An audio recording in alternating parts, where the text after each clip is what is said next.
palavra por causa do horário, tá? Já são 8h13.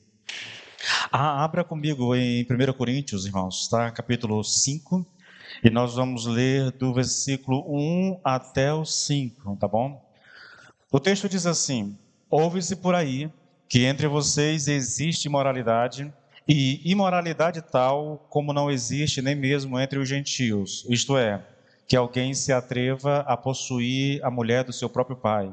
E vocês andam cheios de orgulho, quando deveriam ter lamentado e tirado do meio de vocês quem fez uma coisa dessas. Eu, na verdade, ainda fisicamente ausente, mas presente em espírito, já sentenciei como se estivesse presente o autor de tal infâmia. Em nome do nosso Senhor Jesus Cristo, reunidos vocês e o meu espírito com o poder de Jesus, nosso Senhor, que esse tal seja entregue a Satanás para a destruição da carne, a fim de que o espírito seja salvo no dia do Senhor. Vamos orar ao Senhor mais uma vez? Pai, nós louvamos o teu nome, nós bendizemos a ti. Damos graças porque nós estamos reunidos à tua presença, Senhor, e estamos aqui para cultuá-lo, Senhor, para oferecer ao Senhor o nosso culto. É o nosso culto, Senhor, é o nosso culto de adoração. É o nosso culto, Pai, porque reconhecemos que o Senhor é o nosso Deus, reconhecemos o senhorio do Senhor sobre as nossas vidas. Sabemos que sem Ti não somos nada, Senhor, e que nós necessitamos em tudo da Tua graça, do Teu poder em nossas vidas, no nome de Jesus. Que o Senhor nos abençoe e que ilumine o nosso entendimento, de maneira que a Tua palavra seja bênção na nossa vida, em nome de Jesus. Amém e amém. Queridos, eu vou mostrar a vocês como é que esse texto está estruturado. Veja, eu não fiz nada, eu só fiz acompanhar o desenvolvimento que Paulo faz do texto. E ele começa aí com a descrição do problema, tá bom? Ele descreve o problema. Versículo 1, ele apresenta o problema. Qual é o problema? Está acontecendo na igreja de Corinto uma situação tão vexatória que Paulo diz que nem entre os gentios acontece algo dessa natureza. Aqui no versículo 2, ele já vai falar exatamente do descaso da igreja com esse problema, tá bom? Em vez de estarem ali se lamentando pela situação vexatória da igreja, eles estão ensoberbecidos. Vai para outra tela, Rodrigo, por favor. Nós temos o descaso, né? Só passa para outra tela. É a tela toda, senão vai ficar passando coisa por coisa, entendeu? Isso. A terceira questão aqui é a resolução do problema. Hoje nós vamos tratar disso aqui, tá bom? Só desses versículos aqui, 3, 4 e 5, tá? E aí Paulo diz, olha, reunidos eu, né, no meu espírito, vocês e o poder de Jesus, é para entregar o homem que praticou tal pecado, é para entregar esse homem nas mãos do diabo, para a destruição da carne, a fim de que o espírito seja salvo no dia do Senhor. Então ele apresenta o problema, fala do descaso da igreja e traz uma resolução. Agora ele vai ilustrar a gravidade do problema. Como é que ele faz isso? Só a parte final. Não sabeis que um pouco de fermento leveda toda a massa? Aí a partir dessa semana que vem a gente vai trabalhar esse ponto aqui. Vai para outra tela, Rodrigo. Isso. Pode passar até ficar. Isso. Pode avançar. Ele está exortando aqui a igreja a lidar com esse tipo de situação. Como é que a igreja faz com isso? Tá? A gente vai depois, à medida que for trabalhando o texto, a gente vai lidar com esses versículos aqui. Avança. E depois ele faz, no próprio texto, ele faz uma aplicação prática.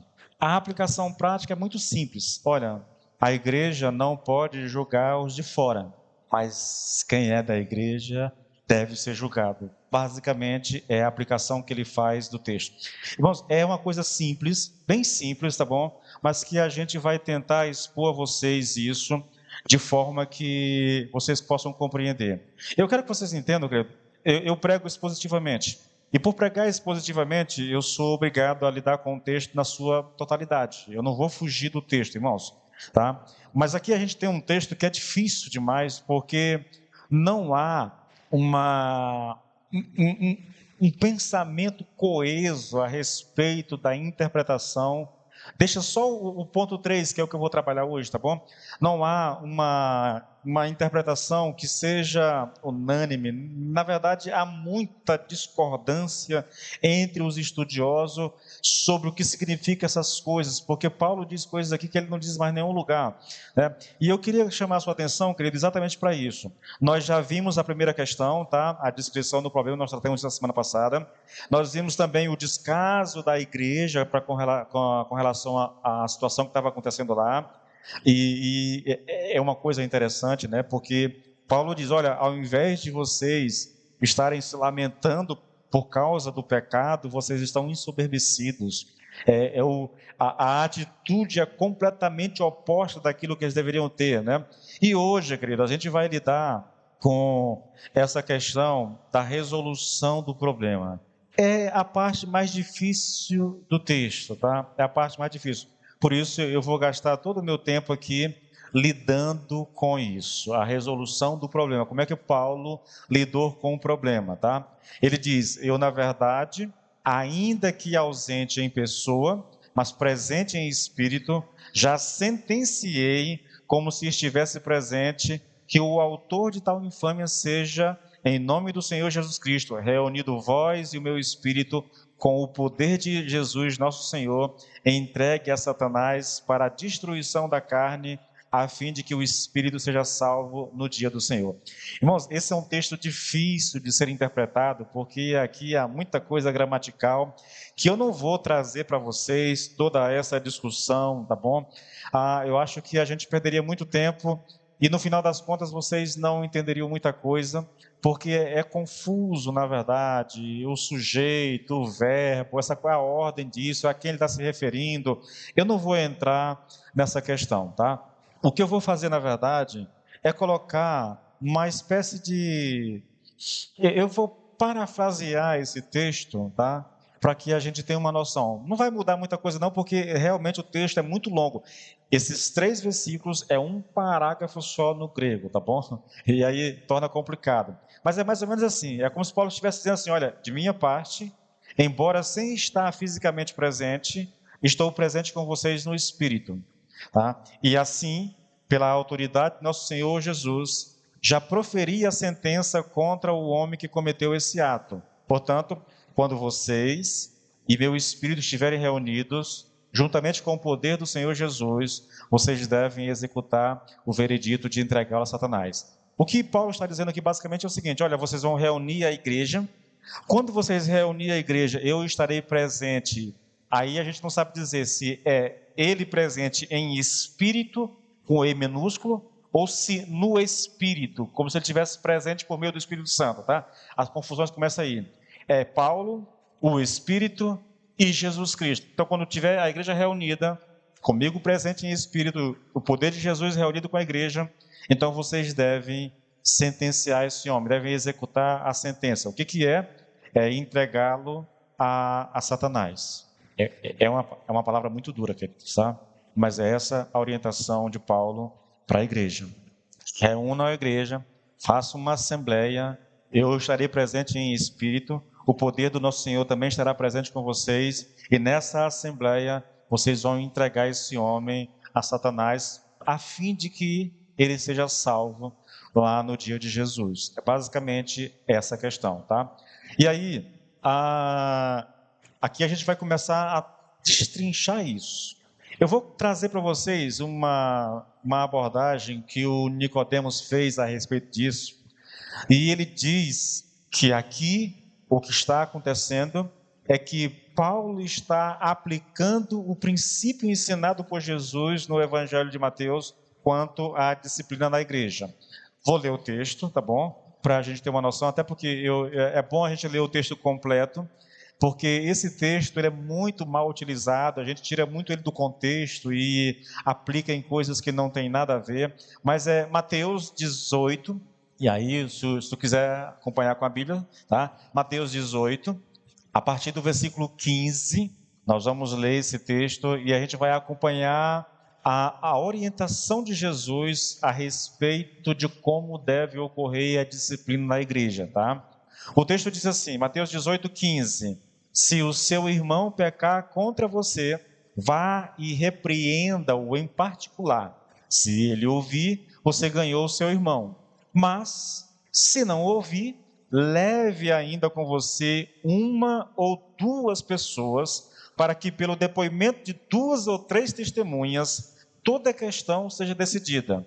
E, se ele se recusar a ouvir essas pessoas, exponha o assunto à igreja, e se ele se recusar a ouvir a igreja também, então considere ele como gentil e publicano, ou seja, expulse esse camarada da igreja, tá? Que até aqui a gente conhece.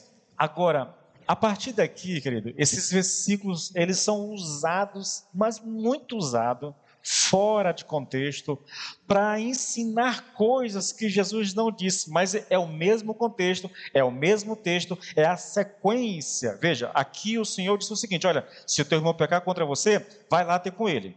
Se ele se arrepender, você ganhou seu irmão, está tudo bem. Se ele não se arrependeu, então vai lá, arruma lá 2 ou 3 testemunhas e vai com as testemunhas até ele. De novo, tente resolver. Se com as testemunhas ele se constrangeu, se arrependeu, amém, está resolvido o problema. Mas se ele não se arrependeu, então leve esse camarada à igreja, reúna uma assembleia, expõe a situação. Se ele se arrepender, tranquilo, resolvido o problema. Mas se ele não se arrepender, então expulse esse camarada da igreja. Basicamente isso. Só que aqui, Jesus está dizendo, você deve considerar ele como gentil e publicano. Tá? Ou seja, não convertido. Não é convertido. É basicamente essa a ideia. Agora veja, versículo 18. Em verdade lhes digo que tudo o que ligarem na terra terá sido ligado nos céus, e tudo o que desligarem na terra terá sido desligado nos céus. Do que é que Jesus está falando aqui, querido? Da disciplina. A igreja pode desligar um homem. Como? Expulsando o homem da igreja, considerando ele um publicano, entendeu? Ligar aqui, aí, quando eu digo que a gente usa esse texto errado, o pessoal vai dizer, olha, irmão, tudo que você ligar na terra... E aí, queridos, aí emenda no versículo 19. Em verdade, também lhes digo, que se 2 de vocês, sobre a terra, concordarem a respeito de qualquer coisa que vierem a pedir, isso lhes será concedido por meu Pai, que está nos céus. Porque onde estiverem 2 ou 3 reunidos em meu nome, ali estou no meio deles. Aí o pessoal vai dizer assim, está vendo? Nós vamos pedir alguma coisa, então tem que ser acima de 2, já, se nós pedirmos, o Senhor vai nos dar. Mas é isso que Jesus está ensinando aqui? Não, irmãos. Não. Contexto, querido. Contexto. O contexto aqui é a respeito da disciplina na igreja. A disciplina é a correção de um irmão que está em pecado.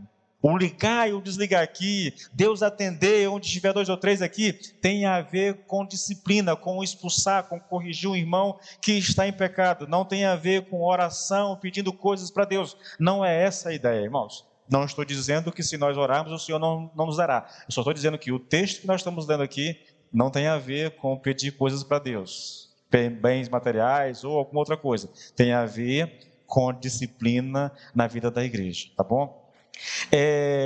Paulo estaria aqui descrevendo aqui o último estágio da disciplina, tá? Que é o irmão que está em pecado e que deve ser expulso da igreja. Entregue, versículo 5, né? Entregue a Satanás para a destruição da carne, a fim de que o espírito seja salvo no dia do Senhor. É uma abordagem. Não é exatamente igual, irmãos, mas é muito semelhante à ideia, tá? Agora, vamos para as partes mais difíceis do texto. O que significa entregar o crente a Satanás para a destruição da igreja?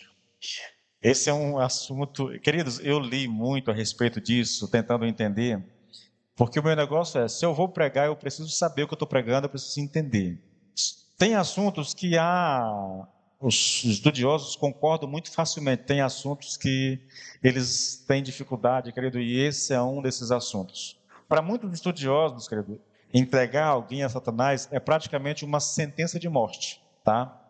Até algum tempo atrás, boa parte da igreja interpretava esse texto dessa forma. Entregou para o diabo matar mesmo, para o diabo destruir o camarada. Eles usam a expressão destruir no sentido literal da palavra e dizem assim, é para destruir mesmo, é para matar a pessoa. Mas eu, sinceramente, eu não acredito que seja isso. Eu não estou dizendo que isso não possa acontecer. Mas aqui no texto, novamente, contexto, querido. E eu vou te mostrar exatamente isso no contexto da carta, do capítulo 5, tá bom? Olha só. Vamos novamente ao versículo 3, 4 e 5. 1 Coríntios 5, 3, 4 e 5.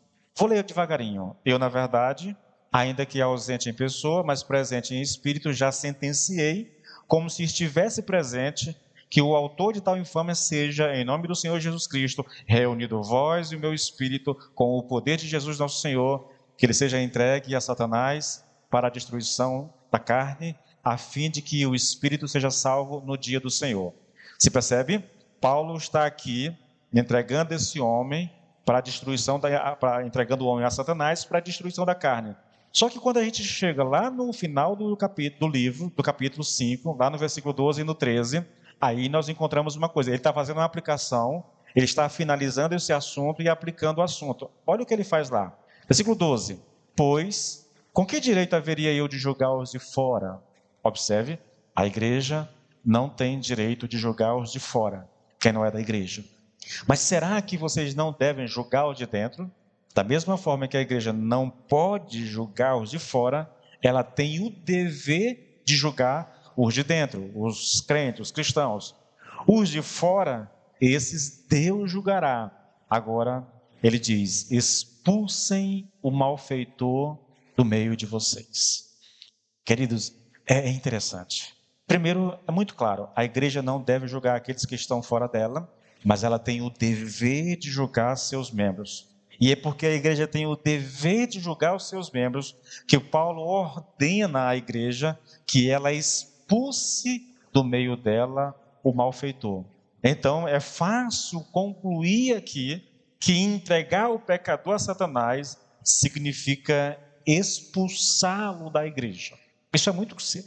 quase todos os estudiosos concordam nesse sentido aqui, entendeu, querido? É expulsar da igreja. O próprio texto está dizendo isso. Não é uma ideia minha, não é um conceito meu. Ele está, versículo 12, ele está... 12 e 13, ele está concluindo o assunto, está fechando o assunto, está fazendo uma aplicação para a igreja de como ela deve agir em situações como essa. E ele vai dizer, vocês não têm o direito de julgar o de fora, mas os de dentro vocês têm. Por isso, expulsem o irmão da comunhão de vocês. Tá?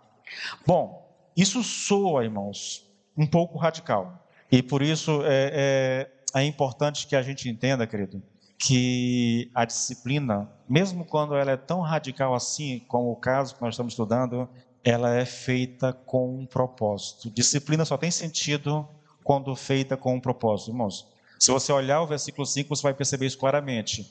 Entregue a Satanás para a destruição da carne, e agora veja que, a fim de que o espírito seja salvo no dia do Senhor Jesus. Não é expulsar por expulsar, não. É fazer isso em amor, eu vou tocar isso daqui a pouco, é fazer isso em amor, para ver se com essa atitude o irmão se toca, se arrepende e volta para a comunhão. Queridos, a gente vai falar um pouco de disciplina hoje a respeito da igreja, com relação à igreja, e é muito importante que a gente entenda isso. Um pastor não disciplina alguém só por disciplinar. A disciplina, ela é, de certa forma, uma proteção para a pessoa, tá? E eu vou tocar nisso mais para frente, na medida que a gente for estudando o texto. Veja, o apóstolo diz que o homem que praticou tal pecado deve ser entregue a Satanás. E a pergunta é, mas por que o homem deve ser entregue? E a resposta é, para a destruição da carne, para que a carne seja destruída. E o que significa, querido? Como eu já disse, algumas pessoas acreditam que destruição da carne aqui implicaria na morte do pecador. Mas eu, particularmente, irmãos, eu tenho dificuldade de aceitar essa interpretação, tá? Muita dificuldade, ainda que, e aí os defensores dessa teoria, dessa resposta, usam alguns exemplos bíblicos para corroborar aquilo que eles estão dizendo, né? Por exemplo, quando você pega Ananias e Safira, eles foram mortos por causa do pecado.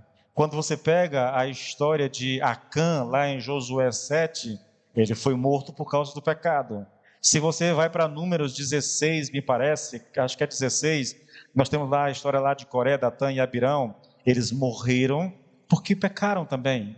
Se você vai para 1 Coríntios capítulo 11, quando Paulo está se referindo à ceia, ele vai dizer que algumas pessoas na igreja de Corinto já dormem em Cristo porque desonraram a ceia, porque pecaram, na verdade. Então, esse assunto está na Bíblia. Só que é interessante observar, querido, que em praticamente todos esses exemplos que eu citei aqui, quem executa o juízo direto é o próprio Deus, tá? É o próprio Deus, na verdade. Não é exatamente a mesma coisa que nós estamos estudando aqui. Por isso que eu não acredito aqui que essa interpretação seja correta, né? Que a destruição da carne signifique a morte do pecador. Aí eu quero colocar diante de vocês algumas prováveis interpretações. Eu vou citar talvez o maior e o melhor comentário que existe em língua portuguesa de 1 Coríntios seja do Gordon Fee.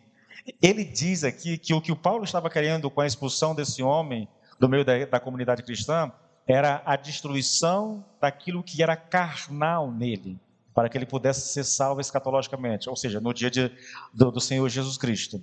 Tá? Então, para Gordon Fee, destruir a carne aqui significa destruir aquilo que era carnal no homem. Essa interpretação, ela encontra, né, uma certa força, porque o texto original, querido, o texto original não traz a expressão a destruição da carne. A destruição da carne é uma interpretação do texto original, tá? O texto original diz que o pecador deve ser entregue para que a natureza pecaminosa possa ser destruída. No original é assim que o texto está. Então, destruição da natureza pecaminosa, destruição daquilo que é carnal no homem, basicamente é a mesma ideia, tá? Eu tenho uma dificuldade com isso, sabe por quê? Porque a Bíblia é muito clara em dizer, querido, que nós temos uma natureza santa, né? Nós somos participantes da natureza divina de Cristo, mas nós também temos uma natureza pecaminosa, e enquanto eu estiver nesse mundo, eu terei essa natureza pecaminosa. Então não dá para destruir essa natureza pecaminosa em mim. Eu vou conviver com ela até o último dia de vida aqui. Então, pastor, e qual que seria a interpretação mais correta? Eu acredito, querido, que a ideia e o ensino de Paulo aqui é que esse homem foi entregue a Satanás para que o seu corpo fosse afligido, a fim de que a sua alma fosse salva. Observe, eu vou citar isso mais tarde, mas pense, por exemplo, em Jó.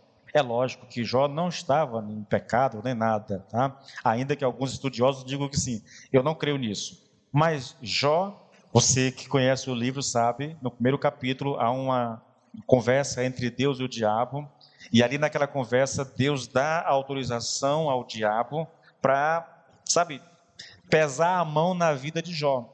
E o diabo tira tudo que ele tem, todos os bens, tira os filhos, depois tira a saúde, tira a dignidade, tira tudo de Jó.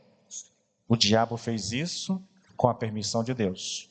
Então eu acho que Deus, quando eu vou falar disso daqui a pouquinho, quando o homem é expulso da igreja, ele é expulso para que o diabo possa afligir esse homem, tá, no seu corpo.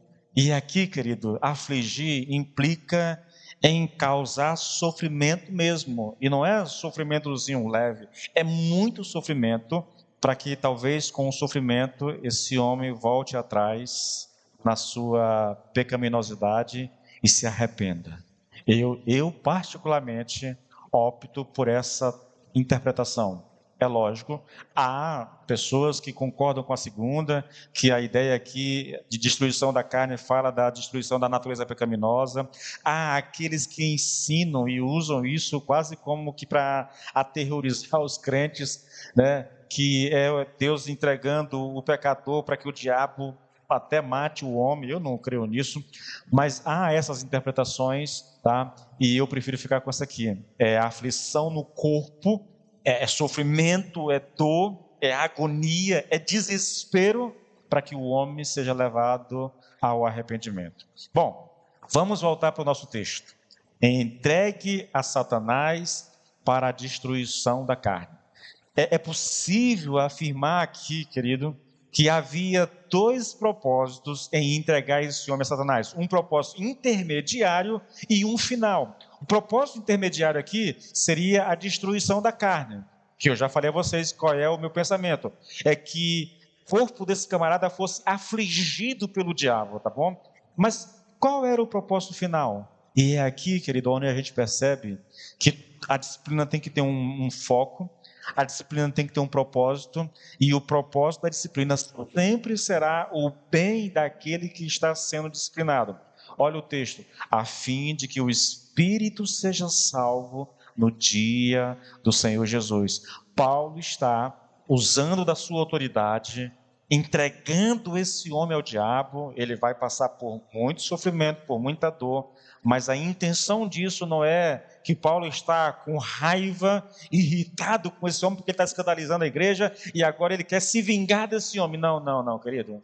Deixa eu te contar uma coisa, querido. Eu acredito, irmãos, que existem situações na vida do homem que só o sofrimento poderá levá-lo ao arrependimento. Sem isso, provavelmente as pessoas não se arrependeriam. Algumas pessoas, outras nem tanto, tá bom? Então, a finalidade última da disciplina é exatamente a salvação desse homem. E é nesse sentido, querido, que a gente deve entender a disciplina, que quando a gente vai aplicá-lo, a gente deve aplicá-la em amor, tá? Pode até parecer dura, pode parecer radical no momento da sua aplicação, mas o propósito final é exatamente esse. Imagine comigo uma coisa, querido. Vamos pensar nesse caso aqui. Imagine se esse homem tivesse continuado na prática do pecado e a igreja continuasse indiferente, ou pior ainda, né? Apoiando tal situação. A pergunta que a gente faz é: como ele poderia se arrepender e abandonar o pecado? Se a igreja continua indiferente, está nem aí para ele, ou se ela está até de certa forma apoiando isso, a pergunta que fica é: como ele poderia se arrepender? Como ele seria levado a abandonar o pecado? Aí eu te digo que, por mais dura e cruel que possa parecer aqui a atitude de Paulo, eu digo a vocês, querido, que essa é uma atitude de amor. Um amor que vai muito além das aparências. Um homem que se preocupa verdadeiramente com a alma do outro, por pior que seja o pecado. Veja, Paulo está aqui, querido, chocado com o pecado do homem, porque ele está dizendo assim: olha, nem os gentios cometem pecados dessa natureza. A igreja está pior do que o mundo. Mas o pior do que a igreja, pior do que o mundo, é a igreja que nessa situação não faz nada para mudar. É a igreja que aceita a situação, concorda com ela e finge que está tudo bem. Porque o choque maior de Paulo não é com o pecado do homem, é com a atitude da igreja. É com isso que Paulo está aqui, querido, lidando, na verdade. Tanto é que Paulo praticamente não lida com o homem. Olha, entrega o homem para o diabo, para que... Mas basicamente isso, ele vai lidar com a igreja, querido, com a igreja. Por que é que vocês estão aceitando algo dessa natureza dentro da igreja? A ideia, querido, aqui, é que se o homem fosse de fato sensível à graça redentora de Deus, a disciplina de rejeição da igreja poderia trazê-lo à sua razão, e ele poderia ser salvo. O homem seria condenado se continuasse em seu estado de pecado, mesmo que ele experimentasse a morte física debaixo do juízo de Deus. Tal morte seria uma bênção se sua iminência fizesse com que o homem se arrependesse antes de morrer. Imagine que Deus permitisse que o diabo maltratasse tanto esse homem a ponto de levá-lo à morte, mas se próximo da morte ele caísse em si, se arrependesse, então teria valido a pena a disciplina. Repito, isso pode parecer duro, mas se você olhar para a vida pela perspectiva da eternidade, eu te digo, isso é manifestação de amor. E um amor, querido, que é incompreensível ao homem que não tenha sensibilidade ao Senhor. O que é preferível, irmãos? Uma eternidade na presença do Senhor, ainda que a minha ida para a eternidade seja debaixo de muita dor e sofrimento, ou eu deixo você continuar como está, você continua no pecado, não se arrepende e quando morrer vai para o inferno. porque era isso que esse homem tinha diante de si. A situação dele o levou para essa situação, para essa culminância aqui, entendeu? Uma disciplina rigorosa, dura aparentemente, mas que visa a salvação desse homem, a sua eternidade com Deus, ou deixar ele como está, não falar nada e deixar ele morrer no seu pecado e ir para o inferno. Aqui eu tenho uma pergunta curiosa: como excomungar, eu não gosto da expressão, né? Como expulsar alguém da igreja, né? Pode ser algo tão sério e tão grave, irmãos.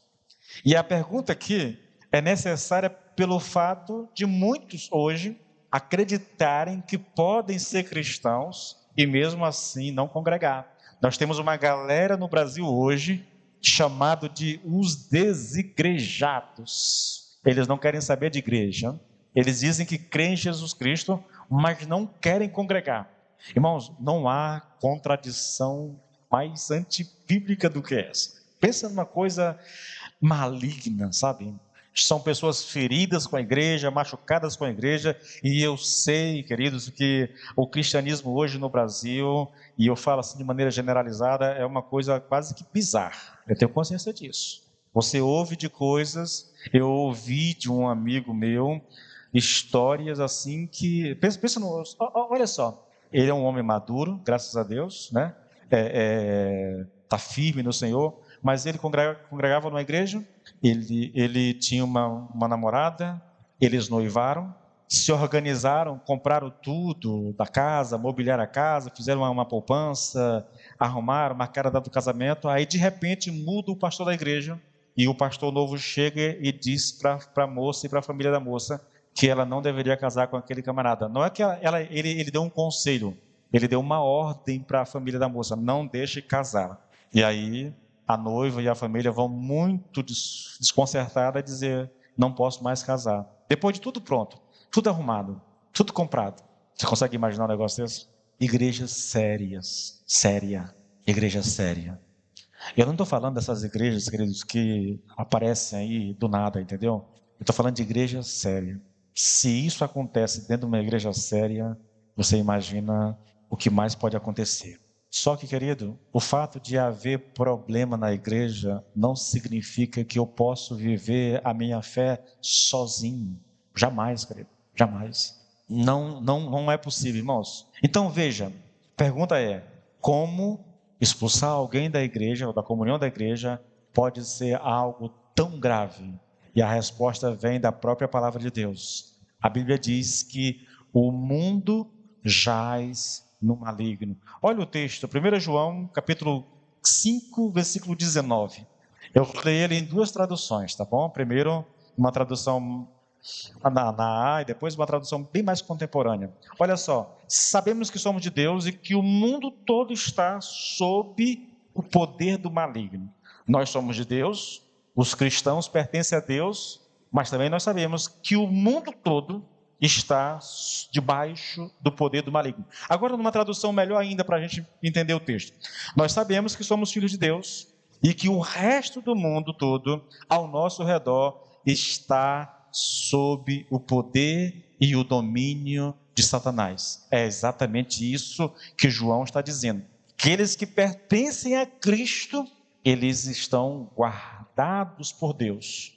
Mas aqueles que não pertencem a Cristo, eles estão sob o poder e o domínio de Satanás. Calvino disse uma coisa interessante. Ele disse assim: olha, enquanto Cristo reina dentro da igreja, Satanás reina igualmente fora. Ou, dito de outra maneira, quando uma pessoa é expulsa da igreja, ela perde a proteção divina e é deixada, de certa maneira, nas mãos do diabo. É exatamente isso o que está acontecendo aqui em 1 Coríntios. Irmãos, eu queria enfatizar um pouco mais a ideia de entregar alguém nas mãos do diabo, tá bom? Olha, vamos ver se você consegue acompanhar comigo. A igreja é onde predomina o governo de Deus. Na igreja, o que predomina é o governo de Deus. O mundo é o reino de Satanás. Então eu estou separando aqui a humanidade em igreja e mundo, tá? Dentro da igreja, governo de Deus. Fora da igreja, governo de Satanás. Então, entregar a Satanás significa tirar a pessoa da jurisdição, da comunhão e da proteção da igreja. A comunhão da igreja, irmãos, ela tem um valor muito importante, porque a igreja é um instrumento e uma agência do reino de Deus. Você precisa entender isso. Você pode até achar que isso é exagero, mas, novamente, aqueles que são filhos de Deus, pertencem a Deus, estão sob a jurisdição do reino de Deus, são guardados por Deus. Mas aqueles que não estão na igreja, e igreja aqui, eu não estou falando aqui igreja só igreja local, querida, a igreja aqui é a igreja do Senhor. Quem pertence à igreja de Cristo é guardado por Deus. Aquele que não pertence, então ele está debaixo da jurisdição do diabo. Quem age lá é o diabo, na verdade. É muito importante que a gente entenda. Você quer ver uma coisa mais interessante aqui? Olha essa citação aqui. Eu não vou citar o nome do cara porque eu nem lembro o nome do cara aqui. John White, alguma coisa assim. Ele diz assim, olha, membros do corpo de Cristo desfrutam proteção dentro desse corpo. A igreja oferece proteção à malícia de Satanás. Não estamos imunes aos ataques, é verdade, nenhum crente está imune ao ataque, mas também não estamos expostos e desamparados diante dele. Ele pode atacar, mas ele nos ataca como membros de um exército inimigo, que é o exército de Cristo, um exército vitorioso. Ser entregue a Satanás significa não marchar mais na fila desse exército, ao invés, significa ficar isolado, de sorte que a proteção é removida. Queridos, eu quero que você entenda muito bem isso. Quando você pertence a Cristo, portanto, você pertence à igreja dele, a Bíblia diz que a igreja, ela é o corpo de Cristo. Então, se você pertence a Cristo, se você é salvo, você está nesse corpo, inserido nesse corpo de Cristo. Porque você está inserido no corpo de Cristo, você é protegido. Eu estava falando isso com a minha esposa hoje, com as minhas filhas. Principalmente as minhas filhas, antes de ontem, eu fui orar com elas lá, estava lá com medo de alguma coisa lá. Eu fui dizer para elas exatamente isso. Quando o povo de Israel sai do Egito e vai em direção à terra prometida, um rei chamado Balaque contrata um homem chamado Balaão para amaldiçoar o povo de Deus. Quando aquele homem vai consultar a Deus, Deus disse, contra o meu povo não vale encantamento. Não adianta, entendeu? O povo de Deus está protegido, na verdade, por Deus. Está guardado por Deus. Então, é muito importante. Agora, eu quero trazer uma ilustração, e eu espero que ela fique tão clara na sua mente, que você entenda definitivamente essa ideia de a expulsão da igreja te colocar nas mãos do diabo. Você perde a proteção de Deus, você perde a proteção mesmo, né? Você perde esse cuidado de Deus, né? Você deixa de estar sob a proteção de Deus e se coloca, se expõe, na verdade, à ação maligna. Eu vou colocar uma ilustração, porque esse texto que eu li aqui de John White, ele me faz pensar numa coisa. Isso vem de assistir aqueles canal lá, National Geographic, aquela coisa toda lá, sobre animais. Imagine uma manada de búfalos sendo perseguido por leões. A gente vê muito isso nesses canais, né, tipo o National Geographic lá.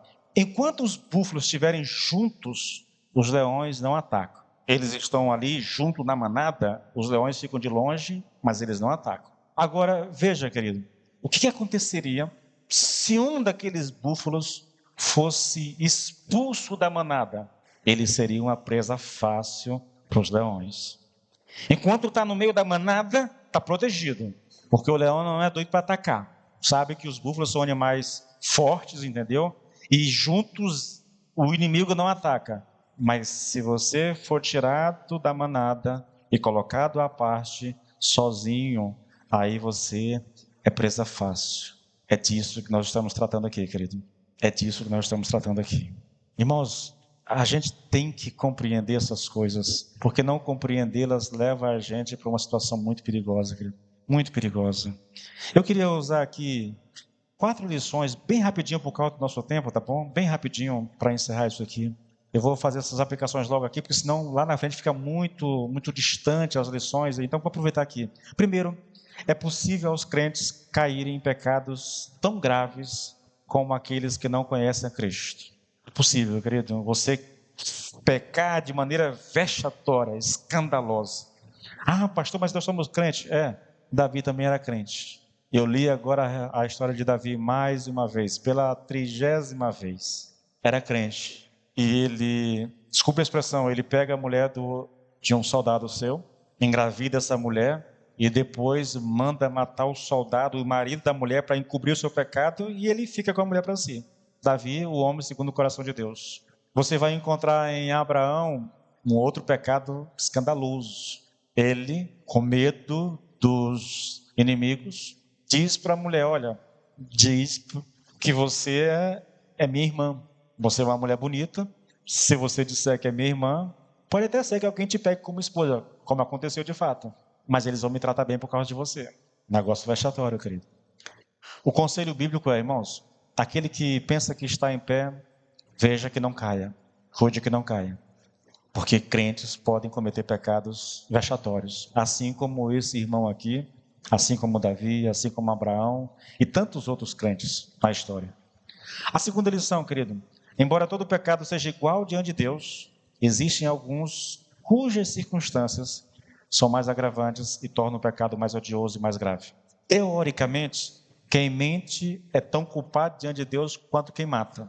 Porque os dois pecados estão lá nos 10 mandamentos. Não matarás e não dirás falsos testemunhos. Entretanto, querido, a gente sabe que o assassinato é um pecado muito mais grave do que a mentira, né? Sem falar que as consequências do assassinato, elas são de longe bem mais graves do que as consequências da mentira. Então, todo pecado é pecado, e todo pecado tem, né, diante de Deus, mas tem pecados que são mais agravantes, são mais odiosos. Paulo está dizendo, o que esse rapaz fez, nem os ímpios fazem. E ele está dentro da igreja, e ele é membro da igreja. E a igreja sabe disso, e ela não está nem aí para isso. A terceira lição, querido, tem a ver com a disciplina na igreja. Irmãos, a disciplina ela é necessária, só que a gente precisa ter cuidado com o mau uso dela, tá bom? Aplicado corretamente, mesmo que às vezes a disciplina pareça exagerada, ela tem um poder restaurador. Eu quero que você entenda que a disciplina ela se dá para o bem de quem é disciplinado. Quando feito legalmente, justamente, diante de Deus, tá bom? Quando a intenção é realmente preservar a pessoa. Eu já disse a vocês, como batistas, nós lidamos com disciplina da seguinte forma: se o pecado é um pecado privado, a gente não expõe a pessoa, lida com a pessoa no privativo. Se o pecado é público, então a gente trata publicamente. É simples assim, irmãos, tá? É simples assim. O problema da disciplina, querido, é o mau uso dela. O mau uso dela. Eu vi o Nicodemos falando sobre isso, né? Há pastores que usam a disciplina para se livrar de crentes que questionam demais, que querem saber demais, entendeu? Ou, às vezes, para se livrar dos seus desafetos, eles disciplinam a pessoa. Há esses casos. Agora, eu quero contar um caso que é eu diria que mais dramático pelas consequências. O Hernán Dias Lopes, no comentário que ele faz de 1 Coríntios, ele cita o caso do Ricardo Gondim. Ricardo Gondim, ele é autor de um livro muito conhecido chamado É Proibido Proibir, se eu não me engano, entendeu? Eu vou praticamente ler, querido, porque é uma situação, assim, fora da curva, é uma situação radical. Eu diria que é quase uma exceção, na verdade. Não sei se é uma exceção. Ele diz aqui, né, o Ricardo Gondim narra no livro que ele escreveu, a história de um pastor que tinha um ministério reconhecido e tomava conta de várias igrejas. Aí, certo dia, ele recebeu na sua casa vários obreiros para uma reunião de liderança. Enquanto eles estavam conversando animadamente o pastor estava conversando animadamente com os líderes, a esposa do pastor chegou e interrompeu a reunião, sussurrando no ouvido do marido algumas palavras. E ela disse para o marido baixinho: a nossa filha cortou o cabelo. Aí o pastor imediatamente deixou os obreiros na sala, dirigiu-se ao quarto da filha tomado por fúria.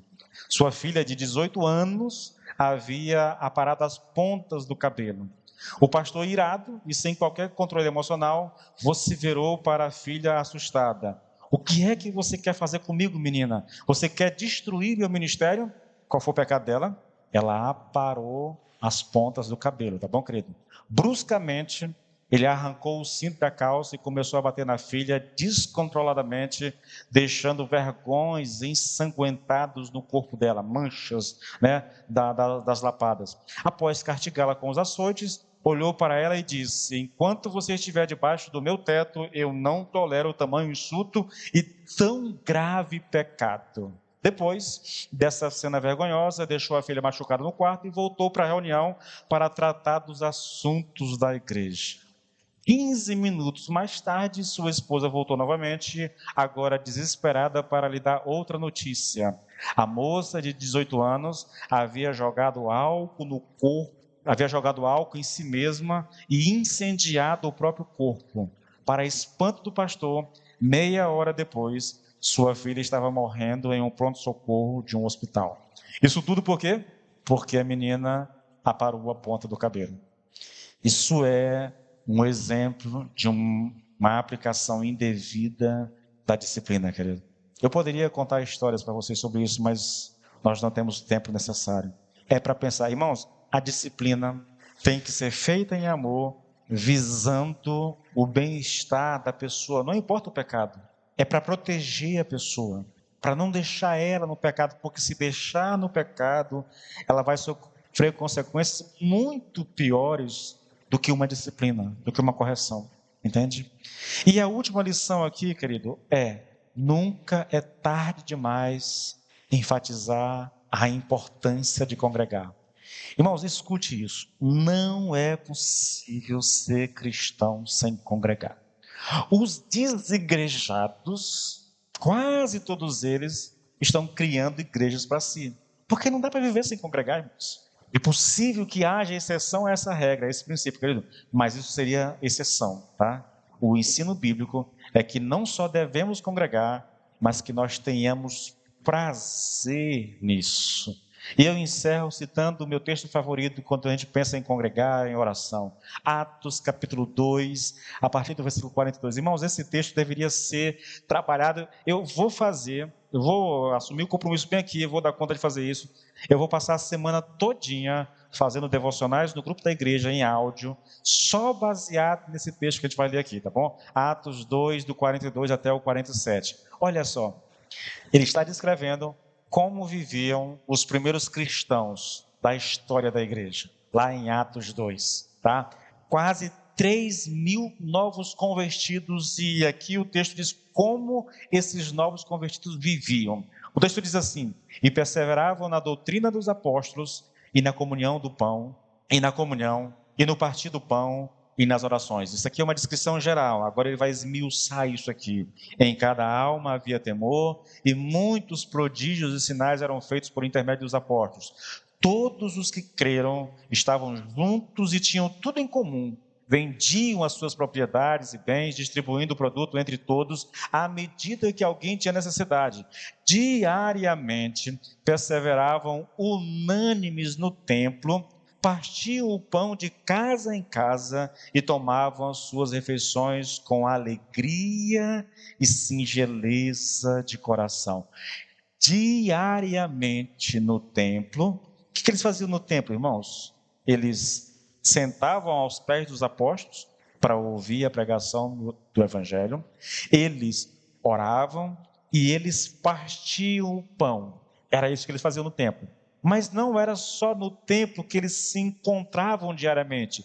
Diariamente também eles partiam o pão de casa em casa e tomavam as suas refeições com alegria e singeleza de coração. Aí o texto termina dizendo assim: louvando a Deus e contando com a simpatia de todo o povo. Enquanto isso, acrescentava-lhes o Senhor dia a dia os que iam sendo salvos.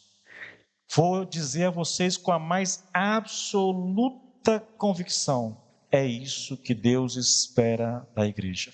Que nós tenhamos prazer na palavra, que nós tenhamos prazer na congregação, na comunhão, que nós tenhamos disposição para orar e buscar o Senhor, que nós adoremos ao Senhor, que nós desfrutemos de comunhão tal, querido, que é uma comunhão, como eu chamo de comunhão contagiante. As pessoas, o texto aqui, em nenhum momento o texto fala da pregação do Evangelho, mas diz que dia após dia, Deus ia acrescentando à igreja aqueles que iam sendo salvos. Querido, eu não sou tolo de achar que não havia nenhuma pregação, mas o texto deixa muito claro que o que havia de tão atraente na igreja era a comunhão do povo, a alegria desse povo, o prazer que eles tinham de estar na presença de Deus e de estar na presença uns dos outros. Isso era um negócio tão atraente que as pessoas eram como que sugadas para dentro da igreja, entendeu? É mais ou menos isso o que aconteceu aqui, queridos. E eu tenho certeza, queridos, que é isso que Deus espera de nós como igreja, tá? Como eu não tenho tempo aqui, eu vou passar a semana todinha fazendo devocional lá no grupo da igreja e eu vou abordar e explorar esses versículos aqui, tentando aprender com vocês um pouco mais daquilo que Deus quer de nós, espera de nós, tá? Por enquanto é isso. Vamos nos colocar de pé, irmãos?